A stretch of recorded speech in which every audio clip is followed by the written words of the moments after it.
American president Donald Trump ഭയന്ന് വിറയ്ക്കുകയാണ്. കേരളത്തിൽ നിന്നുള്ള പ്രതിഷേധങ്ങളുടെ വലിയ അലയൊലികൾ കണ്ടും കേട്ടും ഉറക്കം കിട്ടാത്ത അവസ്ഥയിലാണ് അമേരിക്കൻ പ്രസിഡന്റ് ഡൊണാൾഡ് ട്രംപ് എന്നാണ് ഇപ്പോൾ റിപ്പോർട്ടുകൾ സൂചിപ്പിക്കുന്നത്. കേരളത്തിൻ്റെ പല ഭാഗങ്ങളിൽ നിന്നും, പഞ്ചായത്ത് കവലകളിൽ നിന്നും, മൂലകളിൽ നിന്നും, മുടുക്കുകളിൽ നിന്നും പെട്രോളും മണ്ണെണ്ണയും ഒക്കെ ഒഴിച്ച് ഡൊണാൾഡ് ട്രംപിൻ്റെ കോലങ്ങൾ കത്തിക്കുന്നു.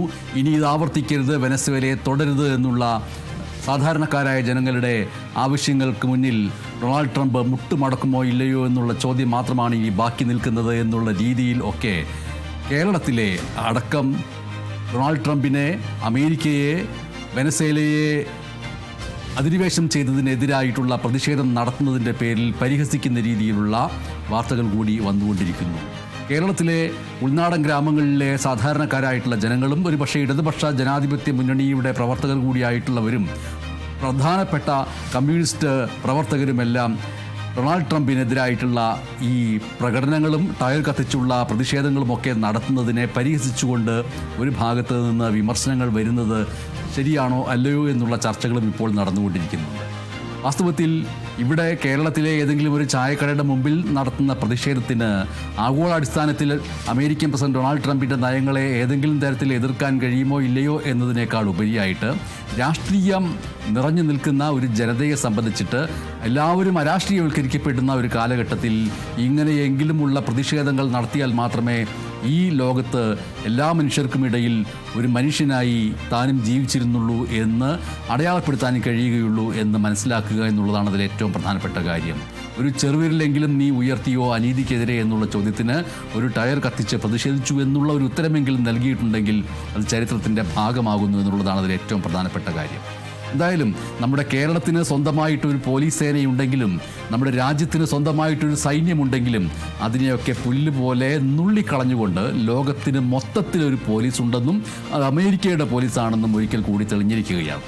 പരമാധികാര രാജ്യമായ വെനസ്വേലയിലേക്ക് കടന്നു കയറിക്കൊണ്ട് അവിടുത്തെ പ്രസിഡന്റിനെയും ഭാര്യയെയും രാത്രി ഉറക്കമുറിയിൽ കടന്ന് പിടികൂടിയത് ഒരു പൂ പറിക്കുന്നത് പോലെ നിസ്സാരമായിരുന്നു ഒരർത്ഥത്തിൽ അമേരിക്കയ്ക്ക്. അങ്ങനെയുള്ള അമേരിക്കയും അതിൻ്റെ കിർക്കൻ എന്ന് നമ്മിൽ ചിലർ പറയുന്ന പ്രസിഡന്റ് ഡൊണാൾഡ് ട്രംപും വിചാരിച്ചാൽ ഇന്ത്യ അടക്കം ലോകത്തെ ഏത് പ്രധാനമന്ത്രിയെയും പ്രസിഡന്റിനെയും ഒരൊറ്റ രാത്രി കൊണ്ട് അതാത് രാജ്യങ്ങളിൽ നിന്ന് സ്ഥാനഭ്രഷ്ടനും അധികാരഭ്രഷ്ടനുമാക്കാൻ കഴിയും എന്ന് ഇപ്പോൾ തിരിച്ചറിഞ്ഞിരിക്കുകയാണ്. ഇത് വലിയൊരു തിരിച്ചറിവാണ്. ആ തിരിച്ചറിവിൻ്റെ അടിസ്ഥാനം എന്ന് പറയുന്നത് അമേരിക്കയ്ക്കെതിരായിട്ടുള്ള ഒരു അച്ചുതണ്ട് രൂപപ്പെടാൻ കഴിയാത്ത രീതിയിലുള്ള ഒരു ആഗോള അരക്ഷിതാവസ്ഥ ഇപ്പോൾ നിലനിൽക്കുന്നു എന്നുള്ളതാണ്. അതുകൊണ്ട് അമേരിക്ക ലോകത്തിലെ ഏത് രാജ്യത്തിൻ്റെ മുകളിലേക്കും ഈ ഒരു കടന്നുകയറ്റം നടത്താൻ സന്നദ്ധമാണ്, തയ്യാറാണ്. അതിനുള്ള എല്ലാ ഒരുക്കങ്ങളും അവർ നടത്തിക്കഴിഞ്ഞിരിക്കുന്നു. എപ്പോൾ, എവിടെ വെച്ച് എന്നത് മാത്രം തീരുമാനിച്ചാൽ മതി എന്ന് പറയാവുന്ന രീതിയിൽ ലോക രാജ്യങ്ങളുടെ മേൽ എല്ലാ തരത്തിലുള്ള നിയന്ത്രണവും ചെലുത്തപ്പെട്ട് കഴിഞ്ഞിരിക്കുന്നു എന്നുള്ള സന്ദേശമാണ് വാസ്തവത്തിൽ അമേരിക്ക നൽകിക്കൊണ്ടിരിക്കുന്നത്. ആഗോള രാഷ്ട്രീയത്തെ ഞെട്ടിച്ച ഒരു വാർത്ത എന്നുള്ള നിലയ്ക്കാണ് ഈ വാർത്തയെ നമ്മൾ കാണുന്നതെങ്കിലും അമേരിക്കയെയും ട്രംപിനെയും അറിയാവുന്നവരെ സംബന്ധിച്ചിട്ടും വിയറ്റ്നാമും പനാമയും അടക്കമുള്ള രാജ്യങ്ങളോടൊക്കെ അമേരിക്ക ചെയ്ത കാര്യങ്ങളുടെ ചരിത്രം അറിവുള്ളവർക്കും ലോകം മാറിയെന്ന് നമ്മൾ കരുതി ഇരിക്കുമ്പോഴും ഈ കാര്യങ്ങൾ സംഭവിക്കാൻ സാധ്യതയുണ്ട് എന്നുള്ളതൊരു യാഥാർത്ഥ്യം തന്നെയാണ്. ഇപ്പോൾ ലോകം വലിയ രീതിയിൽ മാറിയെന്ന് നമ്മൾ കരുതി, അന്താരാഷ്ട്ര നിയമങ്ങളൊക്കെ ഇവിടെ ഉണ്ട് എന്ന് നമ്മൾ വിശ്വസിച്ചു. പക്ഷേ ലോക പോലീസുകാരൻ എന്ന് സ്വയം വിശേഷിപ്പിക്കുന്ന അമേരിക്ക വീണ്ടും അതിൻ്റെ തനിനിറം കാണിച്ചിരിക്കുന്നു എന്ന് മാത്രമേ ഈ വാർത്തയെ വിശകലനം ചെയ്തുകൊണ്ട് പറയാൻ കഴിയുകയുള്ളൂ. എന്തായാലും ഒരു പരമാധികാര രാജ്യത്തിൻ്റെ പ്രസിഡന്റിനെ, ആ രാജ്യം അംഗീകരിച്ച നേതാവിനെ സ്വന്തം വീട്ടിൽ കയറിയിട്ട് തട്ടിക്കൊണ്ടു പോവുക, ഗുണ്ടാസംഘങ്ങൾ ചെയ്യുന്നത് പോലെ വെനസ്വേലയുടെ പ്രസിഡന്റായിട്ടുള്ള നിക്കോളാസ് മഡുറോയെയും ഭാര്യയെയും അമേരിക്കൻ സൈന്യം തടവിലാക്കിയിരിക്കുന്നു. ഡൊണാൾഡ് ട്രംപ് പറയുന്നു ഇത് വെനസ്വേലയെ രക്ഷിക്കാനാണ് എന്നാണ്. പക്ഷേ അതിന് പിന്നിലെ യാഥാർത്ഥ്യം എന്ന് പറയുന്നത് ലാറ്റിൻ അമേരിക്കയിലെ എണ്ണപ്പാടങ്ങളാണ് എന്ന് ഇപ്പോൾ കേരളത്തിലെ സാധാരണക്കാർ പോലും മനസ്സിലാക്കുന്ന രീതിയിൽ അത് പ്രധാനപ്പെട്ട വാർത്തയായിട്ട് നമ്മുടെ മുന്നിലേക്ക് വരികയും ചെയ്യുന്നു.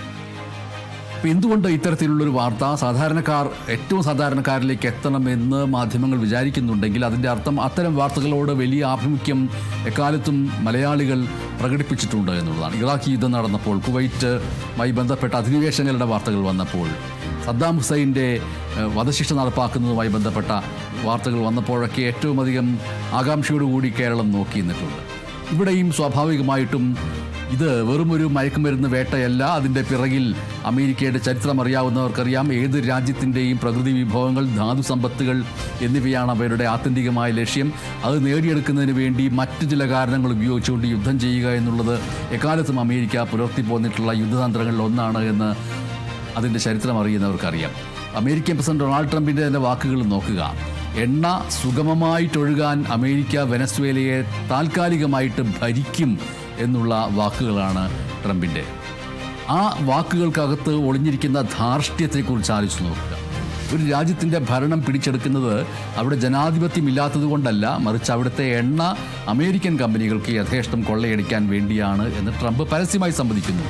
അങ്ങനെ ഒരു ഉളുപ്പുമില്ലേ എന്നുള്ള ചോദ്യത്തിന് ഒരു ഉളുപ്പുമില്ല. ഉളുപ്പില്ലായ്മയാണ് ഇക്കാലത്തിൻ്റെ അധികാര തന്ത്രം എന്ന് തല ഉയർത്തിപ്പിടിച്ചുകൊണ്ട് അഭിമാന പുരസ്കാരം പറയാൻ കഴിയുന്നു എന്നുള്ളതാണ് അത്തരത്തിലുള്ള ഭരണാധികാരികളുടെ ഏറ്റവും പ്രധാനപ്പെട്ട പ്രത്യേകത. അപ്പോൾ വെനസ്വേലയെ സംബന്ധിച്ചിട്ട് അവരുടെ പ്രസിഡന്റിനെയും പ്രസിഡന്റിൻ്റെ ഭാര്യയെയും അറസ്റ്റ് ചെയ്തിരിക്കുന്നു എന്നതിനേക്കാൾ ഉപരിയായിട്ട് അത് നഗ്നമായിട്ടുള്ളൊരു അധിനിവേശമാണ് എന്ന് തിരിച്ചറിയുകയാണ് വേണ്ടത്. വെനസ്വേലയുടെ തലസ്ഥാനമായിട്ടുള്ള കാരക്കാസിൽ ബോംബിടുന്നു, വിമാനത്താവളങ്ങൾ പിടിച്ചെടുക്കുന്നു, പ്രസിഡന്റ് തടവിലാക്കുന്നു. ഇതിനെല്ലാം അമേരിക്ക പറഞ്ഞ ന്യായീകരണം എന്ന് പറയുന്നത് മയക്കുമരുന്ന് കടത്താണ്. മഡുറോ എന്ന് പറയുന്ന ആ വ്യക്തി ഒരു നാർക്കോ ഭീകരനാണ് എന്നാണ് വാഷിങ്ടൻ്റെ വിശദീകരണം. പക്ഷെ അതിന് എന്താണ് തെളിവ് അവരുടെ കയ്യിലുള്ളത് എന്ന് ചോദിച്ചാൽ ഒന്നും ഇതുവരെ പുറത്തു. ലോകത്ത് മയക്കുമരുന്ന് ഉൽപ്പാദിപ്പിക്കുന്ന പ്രധാനപ്പെട്ട രാജ്യങ്ങളുടെ പട്ടികയിൽ പോലും വെനസ്വേല ഇല്ല എന്നതാണ് സത്യം. എന്തുകൊണ്ടാണ് വെനസ്വേല അമേരിക്കയ്ക്ക് ഇത്ര പ്രിയപ്പെട്ട ഒന്നാകുന്നത്? അത് വളരെ ലളിതമായിട്ടുള്ള ഉത്തരമേ ഉള്ളൂ. അത് അവരുടെ കയ്യിലുള്ള കറുത്ത സ്വർണമായിട്ടുള്ള ഓയിൽ. ലോകത്തെ ആകെ എണ്ണ ശേഖരത്തിൻ്റെ 17% ആ ചെറിയ രാജ്യത്താണ്. അമേരിക്കയുടെ കയ്യിലുള്ള എണ്ണയുടെ 4 ഇരട്ടിയുണ്ട് അത്. 1976 വരെ അമേരിക്കൻ കമ്പനികൾ അവിടെ കൊള്ള നടത്തിക്കൊണ്ടിരിക്കുകയായിരുന്നു. എന്നാൽ വെനസ്വേല അത് ദേശീയവൽക്കരിച്ചു. ഹ്യൂഗോ ഷാവേസ് എന്ന കരുത്തനായിട്ടുള്ള നേതാവ് വന്നതോടുകൂടി വെനസ്വേലയുടെ എണ്ണ വെനസ്വേലക്കാർക്ക് എന്ന നയം വന്നു. അതാണ് അമേരിക്കയെ പ്രാഥമികമായിട്ടും ചൊടിപ്പിച്ചത്. ആ പ്രാഥമികമായിട്ടുള്ള ചൊടിപ്പിക്കലിന് മുന്നേ തന്നെ വെനസ്വേലയുടെ എണ്ണ ശേഖരത്തിലേക്ക് അമേരിക്കയുടെ കണ്ണുകളുണ്ടായിരുന്നു. ഷാവേസിന് ശേഷം മഡുറോ വന്നപ്പോഴും അതേ നയം തന്നെയാണ് തുടർന്നത്. ട്രംപ് ലക്ഷ്യം വയ്ക്കുന്നത് 3 കാര്യങ്ങളാണ്. ഒന്ന്, ഗൾഫ് രാജ്യങ്ങളെ ആശ്രയിക്കുന്നത് കുറയ്ക്കുക, അമേരിക്കൻ എണ്ണ കമ്പനികൾക്ക് വെനസ്വേല തുറന്നുകൊടുക്കുക, അവിടെയുള്ള ചൈനീസ് സ്വാധീനം അവസാനിപ്പിക്കുക എന്നിങ്ങനെയുള്ള കാര്യങ്ങൾ. വെനസ്വേലയുടെ എണ്ണയുടെ 80% പോകുന്നത് ചൈനയിലേക്കാണ്. അത് അമേരിക്കയ്ക്ക് ഒരു തരത്തിലും സഹിക്കാൻ കഴിയില്ല. അതുകൊണ്ടാണ് ജനാധിപത്യം എന്നത് ഒരു മറയാക്കി മാറ്റിക്കൊണ്ട് അങ്ങേയറ്റത്തെ ഏകാധിപത്യപരമായ നിലപാട് അവിടെ എടുത്തിരിക്കുന്നത്. ചരിത്രത്തിലേക്ക് നോക്കുകയാണെങ്കിൽ 1823 അമേരിക്ക കൊണ്ടുവന്ന ഒരു സിദ്ധാന്തമുണ്ട്. ആ സിദ്ധാന്തത്തിൻ്റെ പേര് എന്ന് പറയുന്നത് മൺട്രോ ഡോക്ട്രിൻ എന്ന് പറയുന്നതാണ്. അതായത് അമേരിക്കൻ ഭൂഖണ്ഡങ്ങൾ അമേരിക്കക്കാരുടേതാണ്. അവിടെ പുറത്തു നിന്നുള്ളവർ, പ്രത്യേകിച്ച് യൂറോപ്പും ഇപ്പോൾ ചൈനയും റഷ്യയും ഇടപെടാൻ പാടില്ല. ട്രംപ് ഇപ്പോൾ നടപ്പാക്കുന്നത് ഈ മൺട്രോ സിദ്ധാന്തത്തിൻ്റെ ഒരു പുതിയ വെർഷനാണ്. അല്ലെങ്കിൽ മൺട്രോ സിദ്ധാന്തം 2.0 എന്ന് പറയാവുന്ന ഒരു വെർഷനാണ് ഇപ്പോൾ നടപ്പാക്കിക്കൊണ്ടിരിക്കുന്നത്. ലാറ്റിൻ അമേരിക്കൻ രാജ്യങ്ങളിൽ സോഷ്യലിസ്റ്റ് ചായ്വുള്ള ഭരണകൂടങ്ങൾ വരുന്നത് അമേരിക്കയ്ക്ക് പണ്ടേ ഇഷ്ടമുള്ള കാര്യമല്ല. ചിലിയിൽ അലൻഡയെ പുറത്താക്കിയത് അതുകൊണ്ടാണ്. പാനമയിൽ നൊറിഗയെ പിടികൂടിയത് അതുകൊണ്ടാണ്. അപ്പോൾ അതേ ചരിത്രം ഇപ്പോൾ വെനസ്വേലയിൽ ആവർത്തിക്കുകയാണ്. ട്രംപ് 2023 പറഞ്ഞ ഒരു വാക്യം കൂടി നമ്മളൊന്ന് കേൾക്കേണ്ടതുണ്ട്. ഞാൻ അധികാരം വിടുമ്പോൾ വെനസ്വേല തകർച്ചയുടെ വക്കിലായിരുന്നു. അന്ന് ആ എണ്ണ മുഴുവൻ നമുക്ക് ലഭിക്കുമായിരുന്നു. ഈ വാക്കുകളിലുണ്ട് അമേരിക്കയുടെയും ട്രംപിൻ്റെയും യഥാർത്ഥ മനോഭാവം എന്ന് പറയുന്നത്. ഒരു രാജ്യത്തിൻ്റെ തകർച്ചയിൽ സന്തോഷിക്കുന്ന ഭരണാധികാരി എന്നുള്ള നിലയ്ക്കാണ് വെനസ്വേലയുടെ ആ കാലഘട്ടത്തിലെ തകർച്ചയിൽ എത്രമേൽ താൻ ആഹ്ലാദിച്ചിരുന്നുവെന്നും അതിൽ നിന്ന് മുതലെടുപ്പ് നടത്താൻ കഴിയുമായിരുന്നുവെന്നും പറയുന്നതിലൂടെ വ്യക്തമാകുന്നു.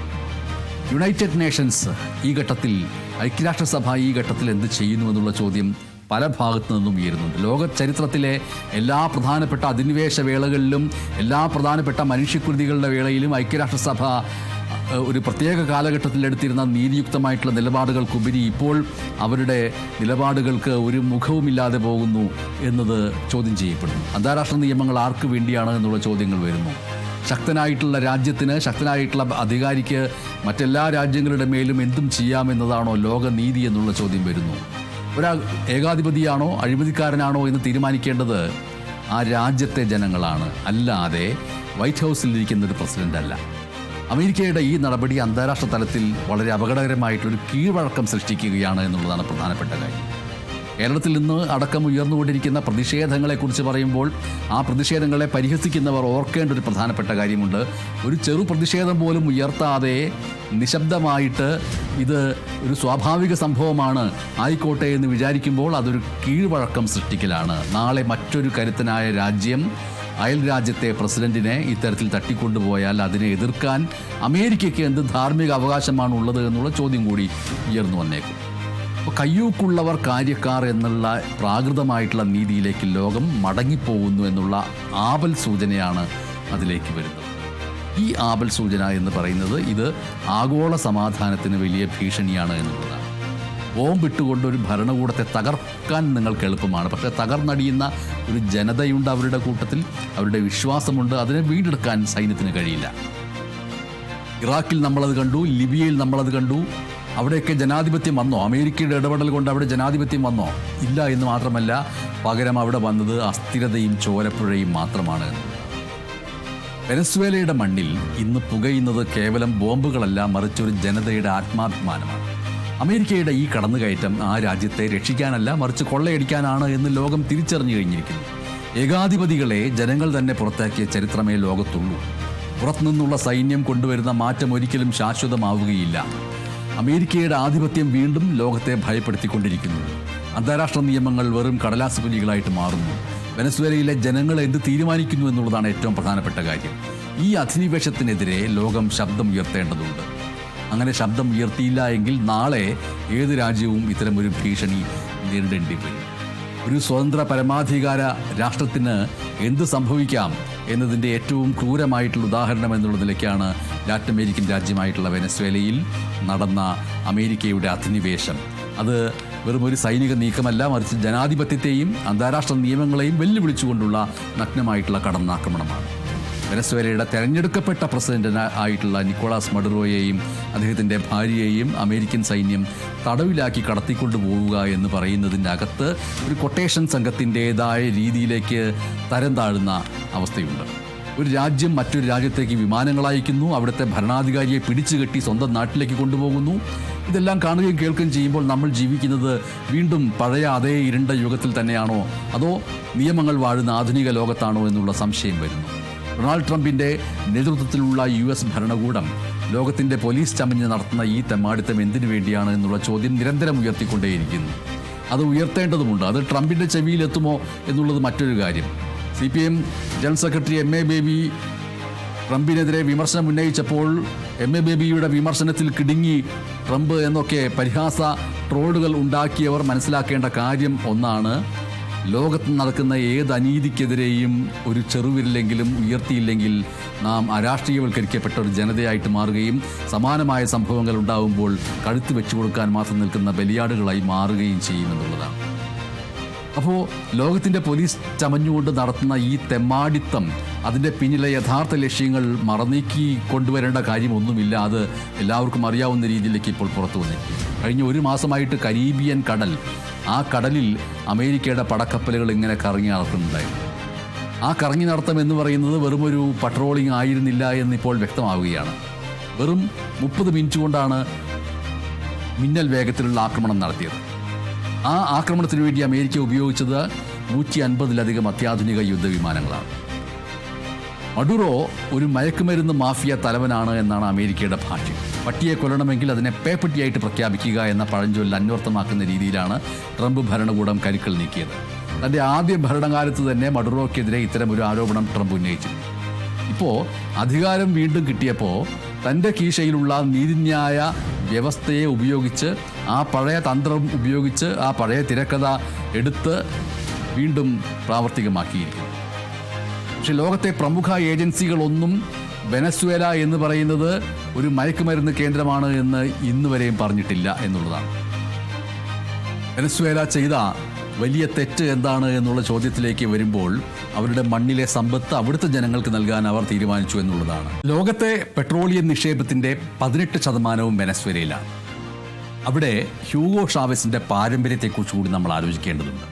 ഹ്യൂഗോ ഷാവെസ് തുടങ്ങിയ സോഷ്യലിസ്റ്റ് വിപ്ലവം അത് വെനസ്വേലയുടെ എണ്ണ സമ്പത്ത് അമേരിക്കൻ കമ്പനികളിൽ നിന്ന് പിടിച്ചെടുത്ത് പാവപ്പെട്ടവർക്ക് നൽകിയതിൻ്റെ ചരിത്രം കൂടിയാണ്. അങ്ങനെ ആ എണ്ണ സമ്പത്ത് അമേരിക്കൻ കമ്പനികളിൽ നിന്ന് പിടിച്ചെടുത്ത് പാവപ്പെട്ടവർക്കും ദരിദ്രർക്കും നൽകിയതിനെയാണ് പിങ്ക് ടൈഡ് എന്ന് വിശേഷിപ്പിച്ചിരുന്നത്. ട്രംപ് ഈ ഒരു തെരഞ്ഞെടുപ്പിൽ ജയിക്കാൻ അമേരിക്കൻ എണ്ണക്കുത്തകകളിൽ നിന്ന് വാങ്ങിയ കോടികളുടെ കണക്കിനെക്കുറിച്ച് കൂടി നമ്മൾ ആലോചിക്കേണ്ടതുണ്ട്. ആ കോടികൾക്ക് പകരം വെനസ്വേലയുടെ എണ്ണപ്പാടങ്ങൾ അവർക്ക് തുറന്നു കൊടുക്കുമെന്ന് അദ്ദേഹം വാഗ്ദാനം നൽകിയിരുന്നു. റഷ്യയും ചൈനയും ലാറ്റിൻ അമേരിക്കയിൽ അവരുടെ സ്വാധീനവും പിടിപാടും വർദ്ധിപ്പിക്കുന്നത് അമേരിക്കയെ വല്ലാതെ ഭയപ്പെടുത്തുന്നുണ്ട്.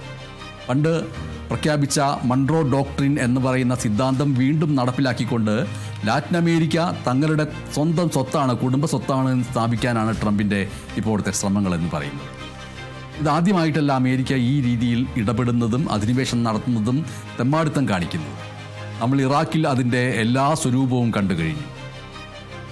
സകലതും നശിപ്പിക്കുന്ന ആയുധങ്ങൾ അല്ലെങ്കിൽ മാസ് ഡിസ്ട്രക്ഷൻ വെപ്പൺസ് ഉണ്ട് എന്ന് പറഞ്ഞുകൊണ്ടാണ്, ഇല്ലാത്ത ആയുധങ്ങളുണ്ട് എന്ന് പറഞ്ഞുകൊണ്ടാണ് സദ്ദാം ഹുസൈനെ അവിടെ തൂക്കിലേറ്റിയത്. അവസാനം അവിടെ ഒന്നും കണ്ടെത്തുകയും ചെയ്തില്ല. ലിബിയയിൽ ഇതേ രീതിയിലുള്ള തന്ത്രം ഉപയോഗിച്ചുകൊണ്ട് ഗദ്ദാഫിയെ കൊലപ്പെടുത്തി. ഇങ്ങനെ ഏതൊക്കെ രാജ്യങ്ങളിൽ അവിടെ അനീതി നടപ്പാക്കപ്പെടുന്നു, ജനാധിപത്യം ധ്വംസിക്കപ്പെടുന്നു എന്ന് ആരോപിച്ചുകൊണ്ട് അമേരിക്ക അവിടുത്തെ രാഷ്ട്രത്തലവന്മാരെ കൊലപ്പെടുത്തിയിട്ടുണ്ടോ, ആ രാഷ്ട്രങ്ങളിൽ പിന്നീട് അമേരിക്ക സൂചിപ്പിച്ചതുപോലെയുള്ള ആ ജനാധിപത്യം അവിടെ പുലർന്നോ? ആ രാജ്യങ്ങൾ ഇന്ന് എവിടെ നിൽക്കുന്നു? അവിടെ പൂർണ്ണമായിട്ടുള്ള അരാജകത്വമാണ്, രക്തച്ചൊരിച്ചിലാണ്, അതിൻ്റെ നടുക്കാണ് അവർ നിൽക്കുന്നത്. ഇപ്പോൾ വെനസ്വേലയെ സംബന്ധിച്ചിട്ട് മഡുറോയെ തടവിലാക്കിയതിലൂടെ അവിടെ ജനാധിപത്യം പുനഃസ്ഥാപിക്കുമെന്നാണ് അമേരിക്ക ആവർത്തിച്ച് പറഞ്ഞുകൊണ്ടിരിക്കുന്നത്. ഇങ്ങനെ ആവർത്തിച്ച് പറയുമ്പോൾ സമാനമായ കാര്യങ്ങൾ ആവർത്തിച്ച രാജ്യങ്ങളുടെ അവസ്ഥയിലേക്ക് കൂടി നമ്മൾ നോക്കേണ്ടതുണ്ട്. അതാണ് ഇപ്പോൾ സൂചിപ്പിച്ചത്. പക്ഷേ ട്രംപ് തന്നെ പരോക്ഷമായിട്ട് സമ്മതിക്കുന്നൊരു കാര്യമുണ്ട്, ജനാധിപത്യമല്ല മറിച്ച് അവിടുത്തെ വിഭവങ്ങളാണ് ലക്ഷ്യമെന്ന്. ലാറ്റിൻ അമേരിക്കൻ ജനത എല്ലാ കാലത്തും ചെറുത്തുനിൽപ്പിൻ്റെ പ്രതീകമായിട്ട് ഉയർന്നു വന്നിട്ടുള്ള രാജ്യങ്ങളാണ് ലാറ്റിൻ അമേരിക്കൻ രാജ്യങ്ങൾ. അവിടുത്തെ ജനതയും അവരുടെ പ്രതിരോധത്തിനെ സൈനികമായിട്ടുള്ള ഇടപെടൽ കൊണ്ടും സൈനികമായിട്ടുള്ള അഹംഭാവം കൊണ്ടും അടിച്ചമർത്താം എന്നത് സാമ്രാജ്യത്വത്തിൻ്റെ മോഹമാണോ വ്യാമോഹമാണോ അതോ നടപ്പാക്കപ്പെടാൻ പോകുന്ന ഒന്നാണോ എന്നുള്ളത് ഇനിയും തിരിച്ചറിയേണ്ടിയിരിക്കുന്നു. വർഷങ്ങളോളം അവിടെ സാമ്പത്തികമായിട്ടുള്ള ഉപരോധം ഏർപ്പെടുത്തിയിട്ട് ഒരു ജനതയെ പട്ടിണിക്കിട്ട ശേഷമാണ് ഈ ആക്രമണം നടത്തിയത് എന്നത് അതിൻ്റെ ക്രൂരത വർദ്ധിപ്പിക്കുകയും ചെയ്യുന്നുണ്ട്. അതായത് വെനസ്വേലയെ പൂർണ്ണമായിട്ടും സാമ്പത്തികമായി ഉപരോധിച്ച് ഞെരുക്കി അവിടെയുള്ള ജനതയെ അസ്വസ്ഥരാക്കിയിട്ട് ഒരു ആഭ്യന്തര കലാപത്തിന് പ്രേരിപ്പിക്കുന്ന അന്തരീക്ഷം ഒരു ഭാഗത്തുണ്ടാക്കുന്നു. എന്നിട്ട് ജനാധിപത്യം ധ്വംസിക്കപ്പെടുന്നു എന്ന് പറയുന്നു. അവിടുത്തെ എണ്ണ ലക്ഷ്യമാക്കിയിട്ട് ആക്രമണം നടത്തി ഇടപെടുകയും ചെയ്യുന്നു. ഇതിലേറ്റവും ദുഃഖകരമായിട്ടുള്ള കാര്യമെന്ന് പറയുന്നത് ഈ സംഭവം നടന്നതിന് ശേഷം ലോകരാജ്യങ്ങൾ പലതും പ്രതികരിച്ചത് എങ്ങനെയാണ് എന്നാണ്. ഐക്യരാഷ്ട്രസഭയുടെ സുരക്ഷാ സമിതി യോഗം ചേരുന്നുണ്ട്. പക്ഷേ അമേരിക്കയെ തടയാൻ ഐക്യരാഷ്ട്രസഭയ്ക്ക് കഴിയുമോ എന്നുള്ളത് ഊഹിക്കാവുന്നതല്ല. ചരിത്രം പരിശോധിച്ചാൽ അതിന് വലിയ പ്രസക്തിയും കാണുന്നില്ല. ഇന്ത്യ ഈ ഒരു വിഷയത്തിലെടുത്ത നിലപാട് വളരെ പ്രധാനപ്പെട്ടതാണ്. സാമ്രാജ്യത്വത്തിനെതിരെ പോരാടിയിട്ട് സ്വാതന്ത്ര്യം നേടിയ ഒരു രാജ്യം എന്നുള്ളതിൻ്റെ ചരിത്രം നമ്മുടെ മുന്നിലുണ്ട്. ഒരു പരമാധികാര രാഷ്ട്രം ആയിട്ടുള്ള വെനസ്വേലയ്ക്ക് നേരെ ഈ രീതിയിലുള്ള അതിക്രൂരമായിട്ടുള്ള ആക്രമണം നടന്നിട്ടും നമ്മുടെ ഭരണകൂടം പുലർത്തുന്ന നിർവികാരമായിട്ടുള്ള മൗനം അപമാനകരമാണ്. തീവ്രമായിട്ടുള്ള ദേശീയതയെക്കുറിച്ച് പറയുന്നവർ പോലും അമേരിക്കയുടെ ഈ ഗുണ്ടായിസത്തിൻ്റെ മുന്നിൽ താണു തൊഴുതു നിൽക്കുന്ന അവസ്ഥയിലേക്ക് വരും. ഇത് ആണോ നമ്മുടെ വിദേശ നയം? ഇത് വിദേശ നയത്തിൻ്റെ വിജയമാണോ പരാജയമാണോ? അമേരിക്കയെ പേടിച്ചുകൊണ്ടുള്ള ഒരു വിദേശ നയമാണോ നമ്മൾ തുടർന്നുകൊണ്ടിരിക്കുന്നതെന്നുള്ള ചോദ്യവും സ്വാഭാവികമായിട്ടും ഉയരുന്നുണ്ട്. വെനസ്വേലയുടെ പ്രസിഡന്റ് നിക്കോളാസ് മഡുറോയെയും ഭാര്യയെയും തട്ടിക്കൊണ്ടുപോയിട്ടുള്ള ആ ഒരു തെമ്മാടിത്തരം ആയിട്ടുള്ള നടപടിയെ, അത് അമേരിക്കൻ പ്രസിഡന്റ് ഡൊണാൾഡ് ട്രംപിൻ്റെ സർവാധികാര ദുരയെ, സാമ്പത്തിക ആർത്തിയെ, അതുമായി ചേർന്ന ഭ്രാന്തിനെ മാത്രമല്ല വെളിപ്പെടുത്തുന്നത്. അമേരിക്കൻ സൈനിക നടപടിക്ക് അരമണിക്കൂർ പോലും സമയമെടുത്തില്ല എന്നുള്ള വാർത്തകൾ കൂടി നമ്മൾ നോക്കേണ്ടതുണ്ട്. അപ്പോൾ അതിനു മുൻപ് നടത്തിയിട്ടുള്ള നിരന്തരമായിട്ടുള്ള ഗവേഷണ പദ്ധതികൾ കുറഞ്ഞത് 5 മാസമെങ്കിലുമായിട്ട് അമേരിക്ക അതിനുള്ള തയ്യാറെടുപ്പിലായിരുന്നു എന്നുള്ളത് വ്യക്തമാണ്.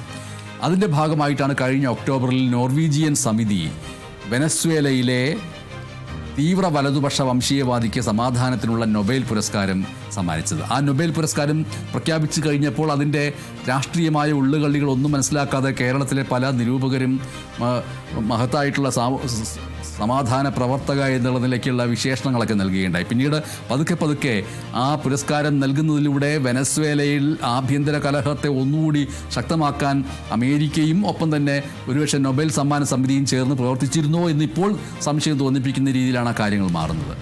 അപ്പോൾ നോർവീജിയൻ സമിതി, നൊബേൽ പുരസ്കാര സമിതിയായിട്ടുള്ള നോർവീജിയൻ സമിതി വെനസ്വേലയിലെ അങ്ങേയറ്റം യുദ്ധത്തെ പ്രോത്സാഹിപ്പിക്കുന്ന, യുദ്ധത്തിന് വേണ്ടി ഭ്രാന്തുണ്ട് എന്ന് പറയുന്ന തീവ്ര വലതുപക്ഷക്കാരിയായിട്ടുള്ള വംശീയവാദിയായിട്ടുള്ള വ്യക്തിക്ക് നൊബേൽ പുരസ്കാരം സമ്മാനിച്ചതും വാസ്തവത്തിൽ മഡുറോയെയും അതുപോലെ തന്നെ വെനസ്വേലയിലെ സർക്കാരിനെയും അന്താരാഷ്ട്ര തലത്തിൽ ഒരു ഭീകര രാജ്യമായിട്ട് ചിത്രീകരിക്കാൻ ശ്രമിച്ചു. ആ ശ്രമത്തിൻ്റെ തുടർച്ചയായിട്ട് കൂടി അമേരിക്കയുടെ ആക്രമണത്തെ കാണേണ്ടി വരുമോ എന്നുള്ള ചോദ്യം കൂടി വരുന്നുണ്ട്. അപ്പോൾ സ്വാഭാവികമായിട്ടും ഇവിടെ അമേരിക്ക നടത്തിയ ഈ തെമ്മാടിത്തത്തിൽ കൂട്ടുപ്രതിയായിട്ട് നൊബേൽ സമാധാന സമിതി കൂടി വരുന്നു എന്നുള്ളതാണ്.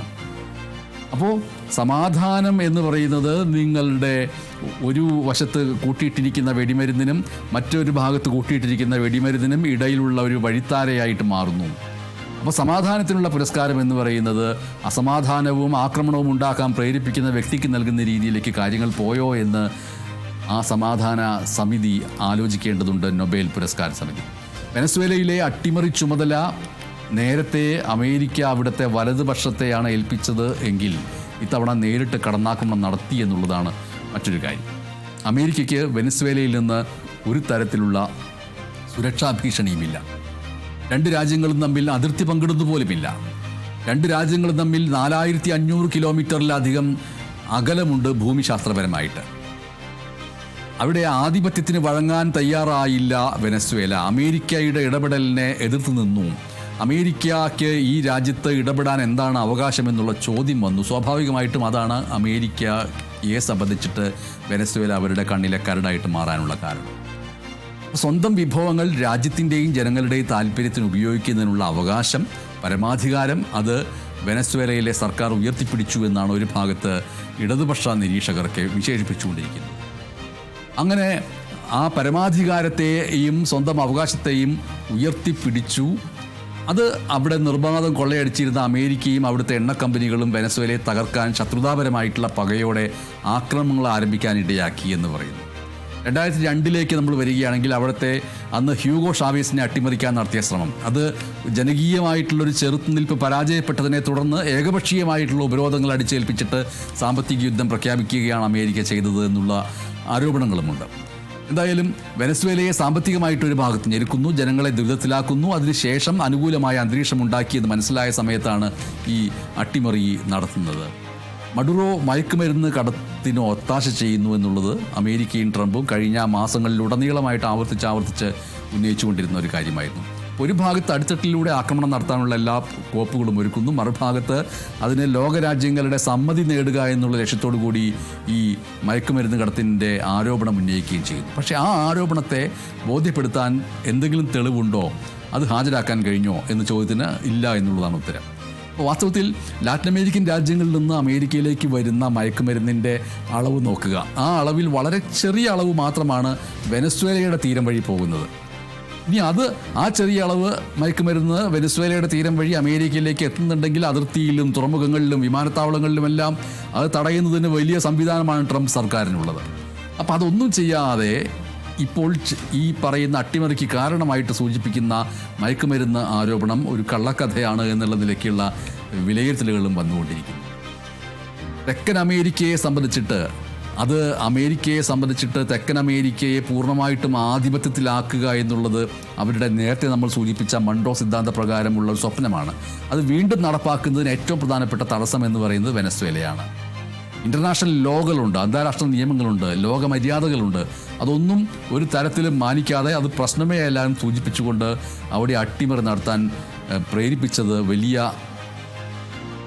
താല്പര്യങ്ങളുടെ അടിസ്ഥാനത്തിലാണ്.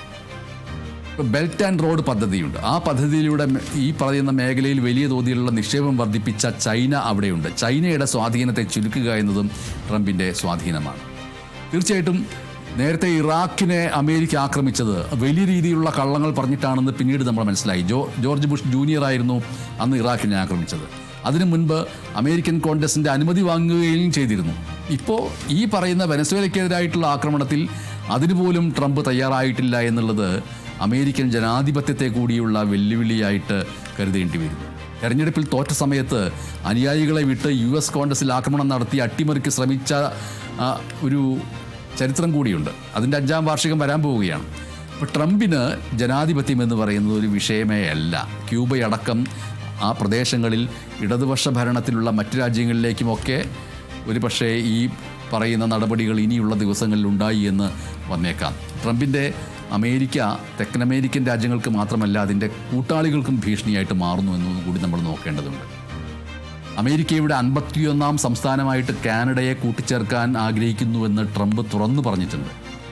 ലോകം ഒറ്റക്കെട്ടായി ചേർക്കേണ്ട വിപത്തായിട്ട് മാറിക്കൊണ്ടിരിക്കുന്നു അമേരിക്ക എന്നുള്ളതിൽ ഒരു സംശയവുമില്ല. വെനസ്വേലയിൽ നടക്കുന്നത് വെറും ഒരു ലാറ്റിൻ അമേരിക്കൻ പ്രശ്നമല്ല, അത് ലോകക്രമത്തിൻ്റെ ഒരു വേൾഡ് ഓർഡറിൻ്റെ തകർച്ചയാണ്. ഇന്നത് വെനസ്വേലയിൽ സംഭവിച്ചുവെങ്കിൽ നാളെ അത് മറ്റൊരു രാജ്യത്താകാം. അന്താരാഷ്ട്ര നിയമങ്ങളെ കാറ്റിൽ പറത്തിക്കൊണ്ട് ഒരു വൻ ശക്തി നടത്തുന്ന ഈ കടന്നുകയറ്റം ആധുനിക നാഗരികതയ്ക്ക് ചേർന്നതല്ല. മഡുറോ ഒരു നല്ല ഭരണാധികാരിയാണോ അല്ലയോ എന്നുള്ളത് തീരുമാനിക്കേണ്ടത് വെനസ്വേലയിലെ ജനങ്ങളാണ്. സ്വാഭാവികമായിട്ടും വെനസ്വേലയിൽ ഈ അട്ടിമറി നടന്നതിന് ശേഷം മൊബൈൽ ഫോണിലെ പ്രകാശങ്ങൾ ഉയർത്തിക്കാണിച്ചുകൊണ്ട് ജനം ആഹ്ലാദിക്കുന്നു എന്നുള്ള രീതിയിലുള്ള ദൃശ്യങ്ങൾ അന്താരാഷ്ട്ര മാധ്യമങ്ങൾ പുറത്തുവിടുകയുണ്ടായി. ജനം എന്ന് പറയുന്നത് ഏത് ജനം എന്നുള്ളതാണ്. ആ കാണിക്കുന്ന ആഹ്ലാദം പ്രകടിപ്പിക്കുന്നവർ മാത്രമല്ല വെനസ്വേലയിലെ ജനം. വെനസ്വേലയിലെ ഭൂരിപക്ഷ ജനഹിതം എന്ത് എന്നുള്ളത് മറ്റൊരു വിഷയമാണ്.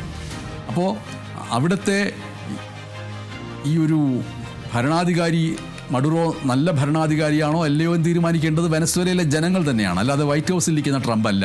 ഈ അധിനിവേശം ലോകത്തെ കൂടുതൽ അസ്ഥിരതയിലേക്കും യുദ്ധഭീതിയിലേക്കും നയിക്കും എന്നതിൽ ഒരു തർക്കവുമില്ല.